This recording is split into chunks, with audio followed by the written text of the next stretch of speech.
Welcome to the Mod Labs podcast, the Mod Debrief. This is your smart girl's guide to anything branding, marketing, business, and life. It's been said that nothing compares to the strength and resilience of a mother's love. In today's special Mother's Day episode, we are joined by a powerhouse mom, wife, business leader, and icon, Joanna Preysler Francisco. Joanna is the director of Provenance Art Gallery and has built an engaged online community sharing her reflections, wisdom, and insights on her social media channel. Let's welcome my mom, Joanna Preysler Francisco. Good afternoon, ladies. Welcome, Mom. Thank you for having me. She had no choice. I didn't even ask her. I said, "You're joining our podcast next Wednesday. Make time." I'll see you at 1. So, welcome to the podcast, Mom. I know you do so many things, but maybe to start off this episode, just can you give us a little intro to yourself and everything that you do? Wow. An intro to myself and everything that I do. How would you describe yourself? Well, first and foremost, I would like to say that the most important role that I have in life to me is being a mom. Being a mom to me is something that I've always wanted to be ever since I was a child. In fact, I remember when I was in the 7th grade, an aunt of mine said to me, "What do you want to be when you grow up?" And I said, "A designer and a mommy." And I became both. And so for me, the beginning and end of everything that I do is being a mom and being a wife. Everything else is just a far second. How do you feel? I'm kidding. So can you share with us how you've built your personal brand over the last 3 years? Like Vicky mentioned earlier, I saw the behind the scenes journey of this, but over the last couple of years, you've really started showing up more online and sharing more insight into your personal life, into your conversations with dad. I So was having a conversation with my husband, and it's true, huh? it's true, they I really mean, do have conversations. there's nothing inauthentic about that line. To answer your question, my online presence is just the birth of what I've been through in life. It's not like 3 years ago I decided, oh, I'm gonna, start these talks. Social media. First of all, people always say, "Oh, I hate social media." I love social media. When social media is used in the right way, it's such a great tool to reach people, to make people feel less alone. I mean, I love properly used and utilized social media. I think it's the best thing ever. So that said, about 3 years ago, Raul and I were having a conversation, and he was telling me, you got to put all that trauma to good use, all the nuggets that you've learned in life. And that's how it started. It was like being first and foremost, because putting myself out there, you'll get all sorts. The people closest to you will be your worst critics. They'll be the ones like, who does she think she is? What is she doing? Like, and you just have to quiet that noise and know that you're gonna reach that one person that really needed to hear what you had to say that day. Taking it even further than 3 years ago, um, back in 2001, when I first separated from their dad, Father. yeah, from their biological dad, I was at the darkest of the darkest moments in my life. I couldn't even see a bottom. It was so bad that one night I actually was in such despair that I got down on my knees and I prayed and I said, "God, if you help me get through this." Bear in mind, I was 31 years old. A baby. I was alone. My whole family was in the States, and I had barely, I didn't even have 2 nickels to scratch together. And I said to myself, "God, if you help me get through this, I promise to pay it forward. I promise that one day I will use this experience to help other women so that nobody would have to feel as alone as I feel right now." So this is me honoring a promise that I made because I made it. I'm here. I'm paying it forward. So, yes, it started 3 years ago, but really it started back in 2001 with a prayer and a promise that I'm honoring today. I love that. And we talked about strength and resilience in the opening. What do those words mean to you? To me, strength and resilience are very important in a woman's journey because all my life, what I've battled with was the lack of strength. I was always resilient, but I didn't have the strength. You know how they say, like in the Wizard of Oz, I always had the brain. I always had the, what was that? What was the other one? One wanted brains, one Heart. wanted courage, one, yeah. I always had the brains, I always had the heart, but I didn't have the courage.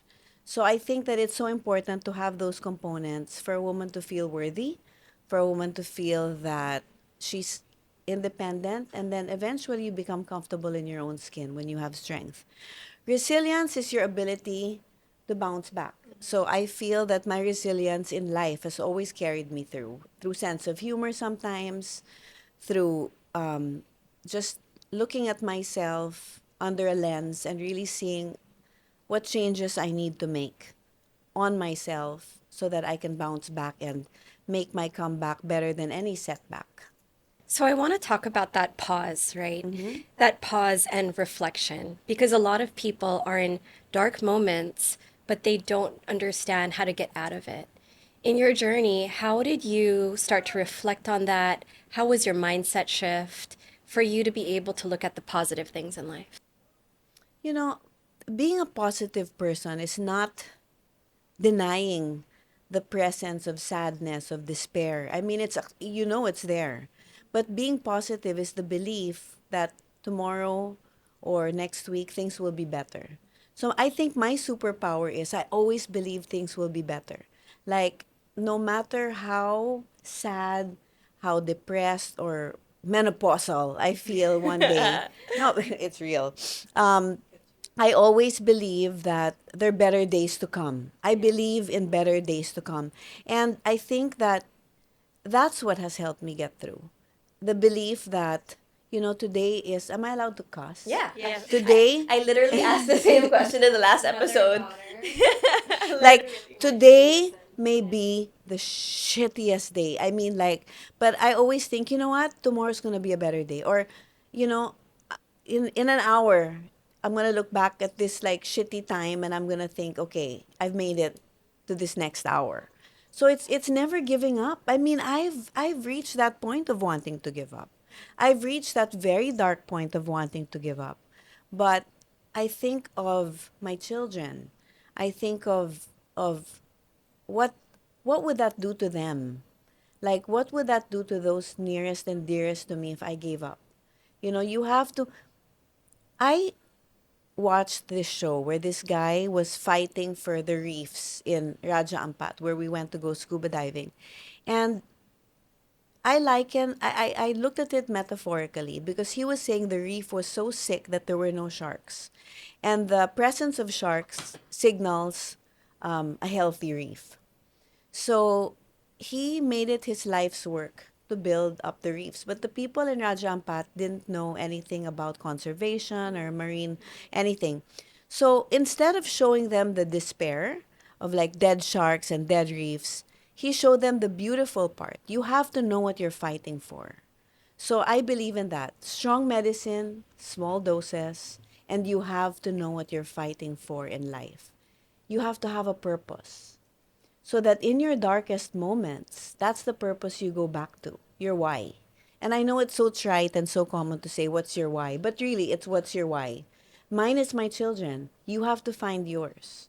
And when you know what yours is, everything else that comes, will pass. Your why will remain. And that's why you have to remain because of that why. So, Mom, like you mentioned earlier, and I think this really struck me was when you were saying that you never felt like you were strong. Like before, like you had everything but strength. And I'm like, Courage. But I always felt like you were. Like the courage to like leave my father at such a young age. Like I think about it now, I'm 33. Well, I tried to leave him 3 times. I mean, so that's what I mean. The stick-to-itiveness, the courage to know. Because I had no one. I had no one. I had no money. I had nothing. So, I mean, it was like But don't you think that was a courageous? dollar and a dream. Yeah. It was, but you get to that point where it's that the Rubicon where there's nowhere else to go. It's your time. You have to decide. It's like sink or swim. And I knew that if I didn't leave when I did, I would become too weak to ever leave. So I knew that that was my time. And that was the that's when I said, do or die. And that's the podcast. Let's go. Now go, yes, ask anything. My life is an open book. People ask me, people say, how can you put yourself out there and blah blah blah. The thing is I share only I up was gonna until the say. point that I want to share. There's so much more. Like what I share is really just the tip of the iceberg. And people misread me all the time. People always think that I'm this lady who lunches, that I'm this socialite. Oh my God, if they only knew. If they only knew, I put the Joe in JOMO, the joy of missing out. I mean, I love to stay home. I love being in bed early, and it feels so yummy to be in bed with like my glasses on, reading and chatting with my husband, interacting with my kids. I have good friends. I have friends that I've kept for a long time, and we see each other a few times a year. Some people see each other every week, and I'm like, good Lord, like I can't. Like I just don't have the social bandwidth to do that. So people misread me and think that I'm this person that's out there, but No, I'm and not. people don't know that you actually like work every single day. And I think that's what bothers me the most is when I go through your comments and like I've gotten into her comment section. I know, girl. I've seen it. I've seen Monica Like in the comments. my mom, for as maybe the strength and the courage, but like her feistiness, we have the same feistiness. I'm think. feisty when I'm protecting, but when it comes to myself, I like back down. I'm like, you know what? Not worth it, We're the same way. So, how do you know? How do you do that? A lot of people are online, and a lot of our clients are so afraid to be online. They're afraid to be on social media. How did you break through that fear of what will people think, Cringe, or the yeah. comments, or the cringe? You know, it's just my 50s happened. I mean, I hated my 20s, hated some of my 30s, started loving myself more in my 40s. And now in my 50s, I really like myself. Like, I would be my best friend. I would want a friend or a wife or a mom like me. I mean, no, really. And you know what it takes to say that? It took a lot for me to get to this point. And I've earned every single thing on my own. And so the cringe part, I believe that when people comment, I just think, you know what?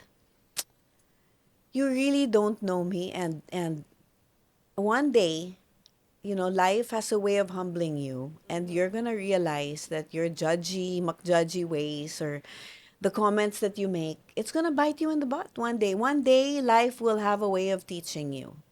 And that's what I always tell my kids, it's either you learn by obedience or by experience. And the easiest way to learn is by obedience. Like, follow what I say. Like, don't let me shorten your learning curve. So when I do that in my podcast and I try to impart a lesson or share a part of me, and people come back and say, why don't you speak Tagalog? Or, yeah, easy for you to say, you have a charmed life. I'm like, girl, you don't know. No, people You don't know. don't know. What you're seeing now is a product of blood, sweat, and tears, and blood, sweat, and fucking a lot of tears, and like a lot of blood and a lot of sweat, and nothing came easy. So that's the confidence I have that, I can back it up. I can back it up. So, Mom, we deal with a lot of clients, as you know, who come from different stages and ages in their lives. Maybe you mentioned it earlier that throughout the different decades, you changed a lot, right? Yes. From your 20s, 30s. What are those lessons that you learned each decade? My 20s, what I learned, you mean now looking back? Yes. Looking back, hindsight, which is 2020. But I wish, okay, my 20s, I believe my decisions were all from were formed by feelings of unworthiness. A lot of the decisions I made because I felt that hanggang dyan lang ako. I'm only until there. This okay, I'm comfortable here. Like I felt so unworthy that I would take bones and scraps and think, wow, like, I'm so grateful for like anything thrown my way because I felt really unworthy because of my upbringing and because of my situation at home with my mom, with my dad. Um, so it was a big divide in my life. What was seen in public with my family, living in Forbes, going to Polo Club, was very different from the reality of my home. So in that space Reality and of perception. reality and perception, came the feelings of unworthiness. And so most of my decisions were shaped by feelings of that. In my 30s, I started, looking back, I started making the decisions that would then shape the rest of my life. Uh, and I don't know why. Like, I had no guidance. No guidance. I just took it upon myself to realize that my children's happiness and well-being would be dependent on my happiness and well-being. So I didn't want to be the kind of mom that I had. I wanted to be the kind of mom that I wanted. And that I needed, so desperately needed. And so in my 30s, that's where I started making those decisions. My 40s, I started reaping the benefits of those decisions, but still working on other pillars in my life. The finances, the career part, the giving back part. It's so important to give back. And in my 50s now, I'm like, girl, you got it. Effing go. I mean, in my 50s now, I feel this has been my best decade. And I love it. I love my 50s. I've never felt healthier and I've never felt more well. Can I ask about that? Ask anything. I feel like sometimes in our society or in our culture, people don't talk about women aging enough, right? They talk about it like you have to be young all the time, right? But the way you're embracing your life and embracing this decade, can you share your thoughts about how you approached this mindset? How I approach this mindset, honestly, is because I feel like I'm super comfortable in my own skin. I love how my body is aging. I love how I've taken care of myself and it shows. Like I said, it's all compounding. It's all reaping the benefits of the decisions that I made in my 40s, especially when I decided to go and have a healthy road to 50. I wish I started earlier, but I didn't.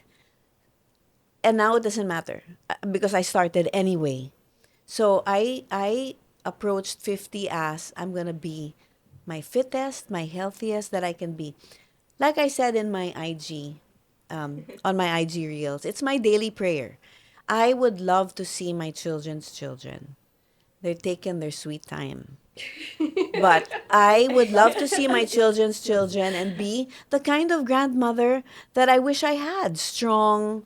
And so that is my daily prayer. When I work out every day, when I do my things, it's me telling God, God helps those who help themselves. So this is me doing my part.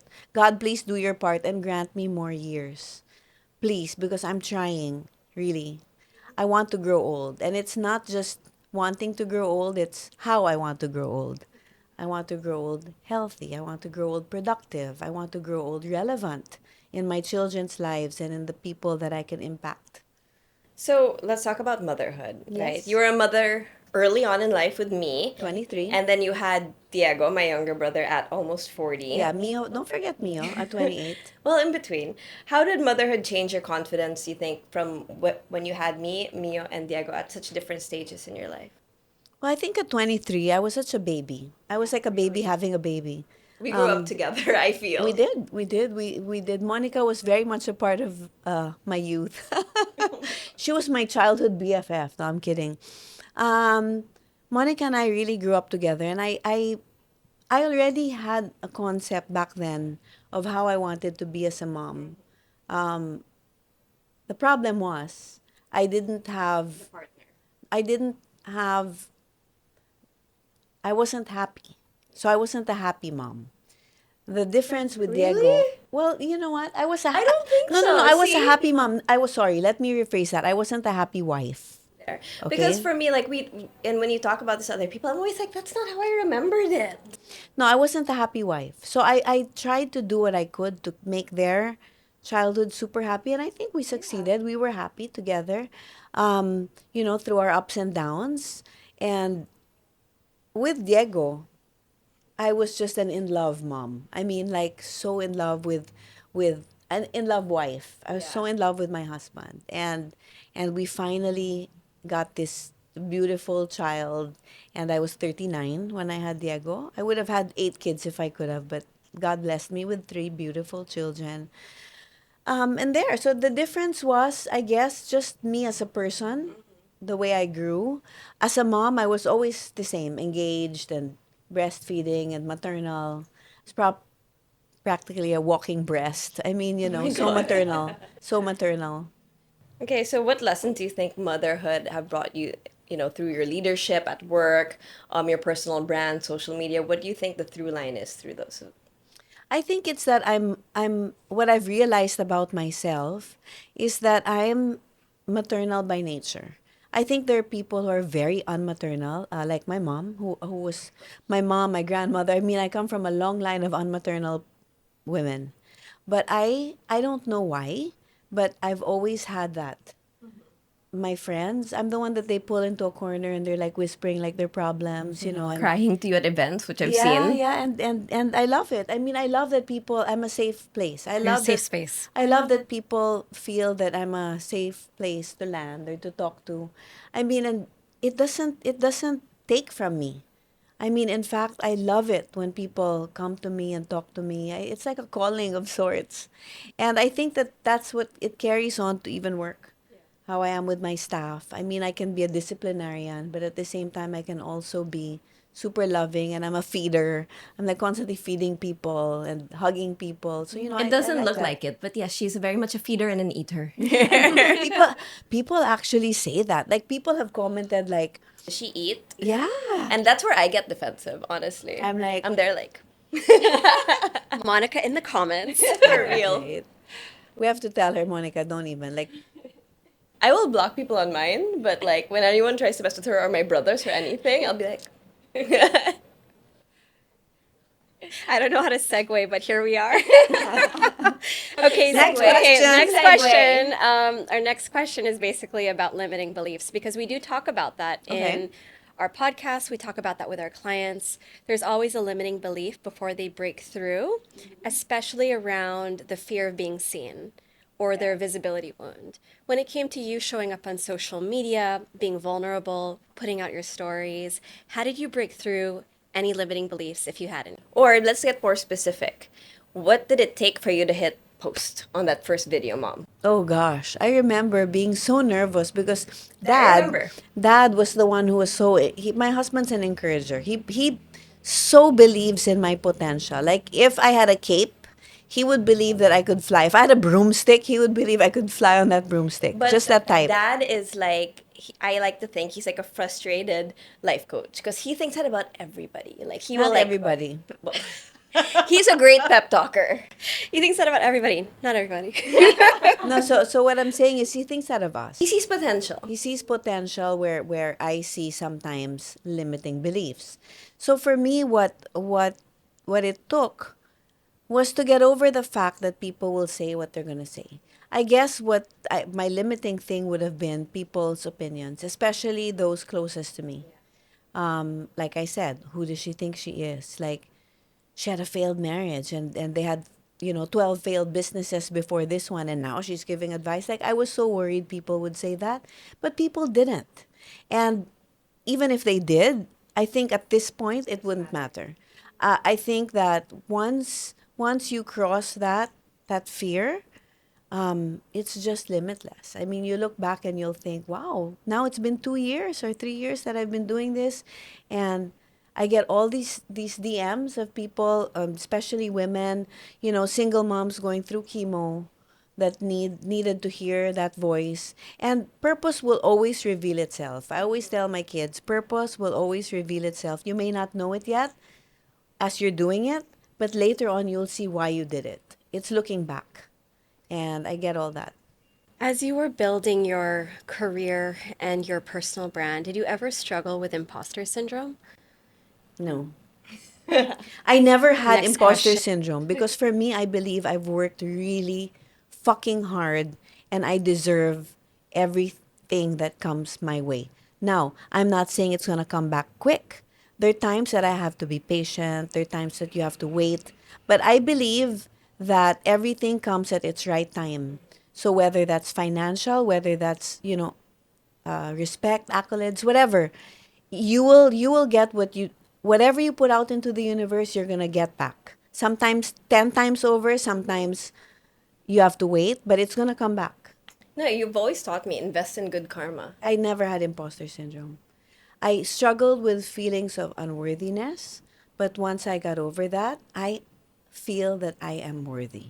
I am worthy of everything that comes my way. Okay, so that segues into the next question. So, what would your advice be for people who are struggling with confidence, with feeling unworthy, and maybe First not of all, ready? in my time, there was no such thing as labels like that, like imposter syndrome, like all that. So these are all new to me. This is like, to me, that's like woke. And I'm so unwoke. I don't really know exactly Yeah. those terms as well. But what is my advice to Yeah. people? I guess Who need just, help with their confidence? yeah, I guess what I would say is what's worked for me. Have a few people whose opinions really matter. And they're the ones that you talk to. Like, if people, like I said in my on my Instagram, if they haven't walked in your shoes, don't give them the power to tie your laces. Because only those closest to you will know what you've been through, and theirs are the opinions that matter. So that's my husband, that's my kids. Like, you have your core, and they're the ones that who you ask, how do you think I did? Was I okay? You don't ask everybody that you come across. Like, when people approach me in Rockwell, like, hey, I watch you on Instagram, or I watch your reels. I don't ask them like, so what do you think? Like, am I doing okay? No. I say thank you. I'm so blessed that you came up to me, and I'm so grateful. Thank you. That's it. And then I go and I ask my husband, for his opinion on what I say. Yeah, you should hear our dinner time conversation. That's its own podcast. It's always like a mancom. No, for real. It feels like a weekly man We call con. it famcom. We have famcom meetings. Changes the family group chat. Famcom. Yeah. Okay, so doing content isn't easy. You're also, I know personally that there's so much that we don't share, and before putting everything out there, we were very private. So what made you decide to finally start? What was that conversation like? That conversation was me and Dad talking, and I was telling him about that promise that I made to God back in 2001, and how far we've come. When we look back, Raul and I, we've been together 25 years, going on 25 years. We really went through the ringer. We went through so much, on all fronts, all multidimensional war, like drama, comedy, action. Like, if it was a movie, it would be all of that in one. And I feel that in the Philippines especially, or anybody who watches me, even in the States, but mostly in the Philippines, where everything is like 2 degrees of separation, people are always so scared to talk, or to ask things, or to reach out. Therapy sometimes is looked at as taboo. Like, it's so much easier to sit and chat with a friend than it is to get the help that you need. So I wanted to be that voice. So Dad said to me, why don't you use your platform? You have X amount of followers. You can actually help people, through all your lessons. And you look so easy to talk to. So people will feel like they have a friend in you. Like, seriously, that's what Dad said.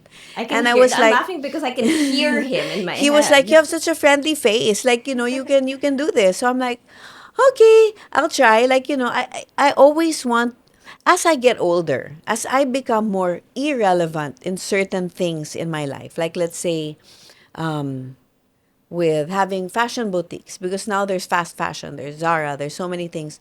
I'm moving on to things that are more specialized, more Artisan. artist, like as you evolve in life with age.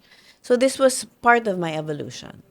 Okay, so how do you think of content to post every day? Because I think a lot of people that we deal with, they're like, okay, what else? What's the next thing? It's just being a student of life. It's being open to everything, and fully engaged in my life. Like, I was having a conversation with my husband this morning.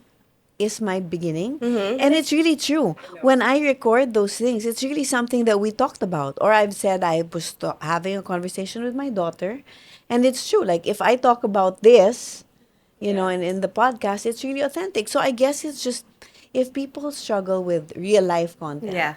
it's just being open to everything that life throws your way, and taking little lessons and snippets, and transforming them into a story. Like, people love hearing stories, people love hearing experiences, people love what's real.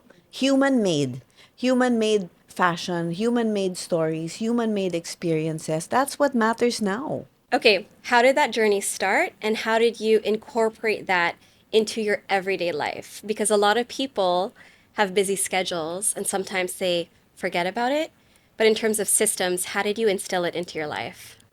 Can I answer? Yeah, I can say for both of them? for me, I'll give you my perspective. It was just a rule in our family. Like, you had to just be game. Like, we went on a family vacation last week with all of us plus my partner and my brother's now fiance, and we all went on a hike. And it's just like, you know what? We're all just game, right, to do stuff, and we like to be together all the time and do stuff. And so that's kind of how we spend time together as a family. And number two, it was just so ingrained, I think. Well, first of all, my husband is a systems guy. And so growing up, the kids had to set goals when it came to academics. We had to write it down. Yeah, academics. He has a life coach. Yeah. So there were three things that he always asked for: academics, health and fitness, and what was the third one? Personal. So they would have to write it down and submit it to us. And we did that every year, and we revisited it throughout the year. At the end of the year. Well, no, not the end of the year. Throughout. Throughout the year. Throughout. Like Wow. every Day, quarter. halfway. Yeah. Wow, I didn't know that about you. So we my husband set those goals, and so to this day, that's how we think as a family. What are your fitness goals? You have to. Okay, so Raul and I got into running early in our 30s, in my 30s. We got into running and we did full marathons. We did 3 full marathons.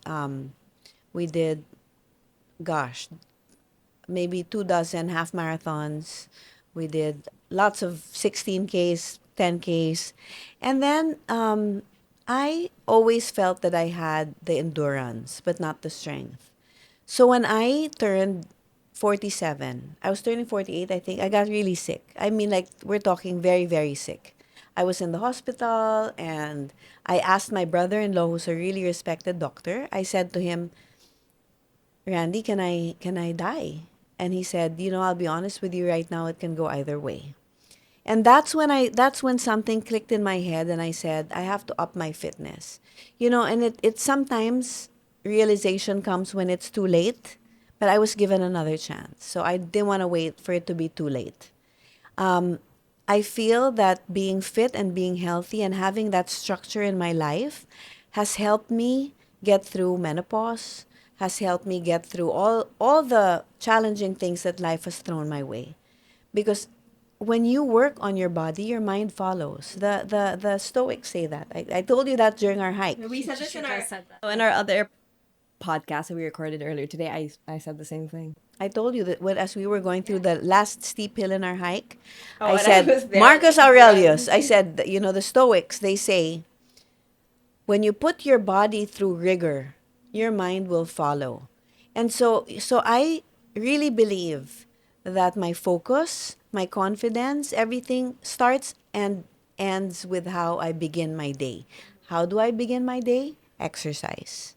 Because that movement, that time for myself, sets my tone. And I feel so bad when people either don't do it or belittle it or think that, because it's not just about vanity. It's about setting your mind right. It's about setting that time for yourself. It's about loving yourself. It's about wanting to grow old well. There's so many things about it. So what do? I have about 10 workouts a week, 8 to 10 workouts a week. That's what I do. And you asked me how I fit it into my life. Life fits into that. Yeah. See, I'm the same. Life She's the same. fits Yeah. into that. I'm not one for excuses. I'm not one for excuses. You should see our family. Like, I think I took a video last Saturday, and I was like, our neighbors, because I'm neighbors with my mom, but our neighbors must think we're crazy. My mom is walking around with kettlebells. kettlebells. Doing dad my is farmer's carry. My dad's in the lawn, like doing his exercise. My Push-ups and my all. my younger brother's boxing. My other brother's running outside, and I'm on the treadmill. Like, our neighbors must be like, what are they on? But it's how we spend time together too. I think it's as a family, it's how we bond. It's a culture. No, and not just that. I think it's because we genuinely enjoy our time together, and that's how we choose to enjoy our time together. Yeah. So your values come through very clearly in everything you share. How did you get clear on what your values are? I think it's when I became comfortable in my own skin, and you separate the essentials from the non-essentials. You cut through all the BS, and you know your core. And, my husband and I and my children were so clear about our values as a family, our values as individuals. And when you're clear, especially with those that are close to you, it's easy to stick to those values. And I defined those values through time and age and experience and being burnt a few times. Then you realize, oh, material things aren't that important. Then you realize, oh, sitting at a table where people are gossiping, I'm not going to be a part of that anymore. Being comfortable in your own skin, being able to make decisions that will define the rest of your life. Because I'm at the point now where I'm living the rest of my life. Time is no longer on my side. I'm past the halfway mark. I'm not gonna live till I'm 114. You know what I mean? I'm turning 57. So I think that when you realize that time is not on your side, that you're living the rest of your life, you want to make it count. And so you cut through all that BS, I'm not going to sit at a table that's talking about a friend of mine. If I hear a friend of mine being talked about, I'm going to say something. If somebody tries to, do something bad, towards my loved ones, I'm going to make a stand. So it's just being clear about what is no longer acceptable to you. And then your values are defined. So, given all the time, age, and experience, Mom, what do you think people get wrong when they're defining their personal identity or their personal brand? I think people get it wrong when they try to be something they're not. I think when people have the wrong idea about how to present themselves, it's mainly because they're being inauthentic. It's when you want to present yourself as something that you're really not. If you're not fashion, you're not fashion. If you don't have an American accent, you don't have an American accent. It becomes Those are very specific, Mom. no. I'm just saying that that's how people come across as Yeah. inauthentic. If you want to speak Taglish. Like, be yourself. I think people get it wrong when they're not themselves. Rebranding is fine. Rebranding is fine, and upping your style is fine, but make it you. Like, if it's not you, people will get that. People aren't dumb. There's so much out there. Do not underestimate the intelligence of people watching. They will know if you're real, and people appreciate real. So at Mod, we believe that every brand starts with clarity of identity. We like to end everything with a simple question. So if you were to complete the sentence, I'm Joanna Preysler Francisco, and I am blank. Blessed. Okay. Preysler. Preysler. Thank you, ladies, for having me. And Thank you so much for being our guest. And if you need to clarify anything, if you need to ask me anything more, just shoot. Well, she's my literal mother, so I have to ask her. we have access. Okay, thank you so much for this conversation, Mom. If our listeners want to find you, what are your social channels? My Instagram is Joanna Preysler Manila. That's it. And if you'd like to work with us, send over an email to discover@modlabs.com. And don't forget to check out our website, modlabs.com. Thank you again for joining us on this very special Mother's Day episode, and we'll see you in the next one. Bye.